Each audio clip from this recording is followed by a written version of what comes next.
বাংলাদেশি তকমা দিয়ে পুশব্যাক করা হয়েছিল ওদের চারজনকে। দীর্ঘ 1 বছর পর সুপ্রিম কোর্টের নির্দেশে ভারতীয় নাগরিকত্বের তকমা গায়ে মেখেই বাংলাদেশের জেল থেকে ফিরলেন সুইটি বিবি সহ 4 জন।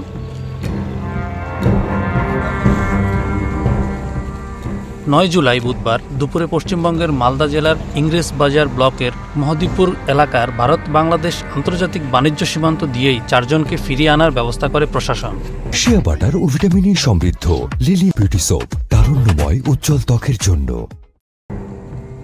গত বছর 22 জুন দিল্লিতে ফেরির কাজ করতে গিয়েই বাংলাভাষীর অভিযোগে পুলিশের হাতে ধরা পড়েছিল সোনালী বিবি, তার স্বামী দানেশ শেখ, প্রতিবেশী আত্মীয় সুইটি বিবি এবং তার 2 নাবালক ছেলে।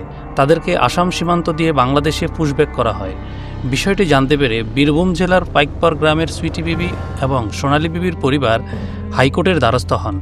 এরপর সেই মামলা গড়ায় সুপ্রিম কোর্ট পর্যন্ত।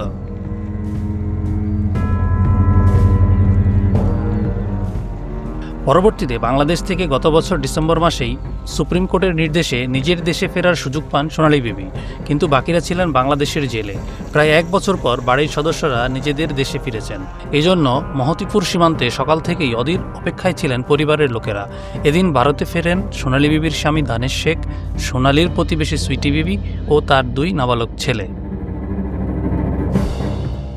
দেশে ফিরে নিজেদের প্রতিক্রিয়া তারা জানান, দিল্লি কাজ করতে গেছি। কি কাজ করতে? বাসা বাড়িতে কাজ করতে গেছি। তারপর কিভাবে কোথায় গেলেন? বাংলাদেশ থেকে পুলিশে ধরে তখন থানায় নিয়েছে, তখন আমাদেরকে মানে জাহাজে প্লেনে করে তখন আমাদেরকে জঙ্গলে ছেড়ে দেয় আসাম কুড়িগ্রাম বর্ডার।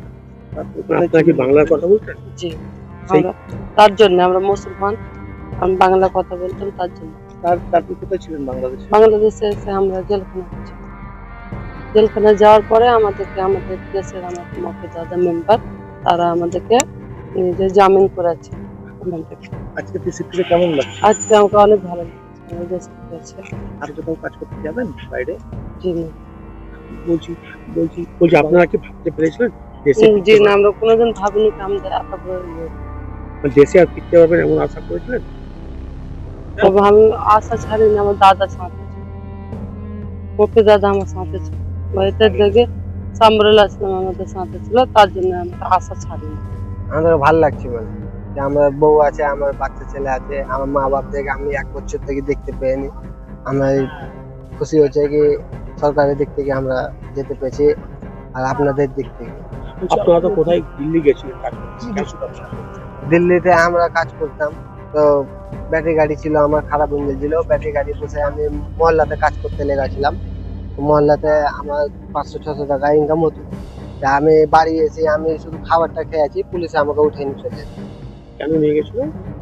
বুঝে কি তোমরা বাংলাদেশের লোক, বাংলাদেশে তোমাদেরকে বাংলাদেশে পাঠাবো। তারপর কি হলো? যে তারপরে আমাদেরকে ধরি, তারপরে কোনো এই বরাত ঘরে আমাদেরকে ভোট দিলে, বরাত ঘরে ভরে দিয়ে আমাদের সাথে উল্টা ফুল্টা করলে, 2-3-4 দিন আমাদের সাথে বদতমিজি করলে, বলে তোরা কিছু বলবি না, বললে হলে তোদেরকে আলাগ আলাগ জায়গা পাঠিয়ে দিবো।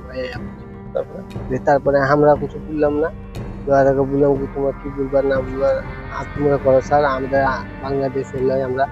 বলছে চুপ, তোকে জবরদস্তি পাঠাবো আমি বলে যে আমাদেরকে পাঠিয়ে দিলে বাংলাদেশ। তারপর কোথায় ছিল? তোমাদের সঙ্গে তো তোমার বউ গেছে। জি, তো তাকে তো নিয়ে আসা হয়েছে। তো তোমার যে ছেলে হয়েছে তাকে তুমি দেখেছো?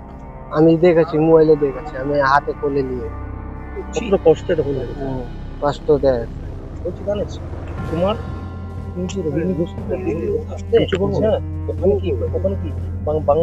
বাংলাদেশের লোকজন তো ওখানে ছিল, তোমার সাথে কারণ পরিচয় হয়েছিল? না, পরিচয় ছিল না। বাংলাদেশের লোকরা ওইদিকেও কাজ করে, তো এখানে মানে আমরা জঙ্গলে থাকতাম, আমাদের মানে ওই বাসা থেকে অনেক দূরে থাকতো, জাহাঙ্গীরপুরের দিকে।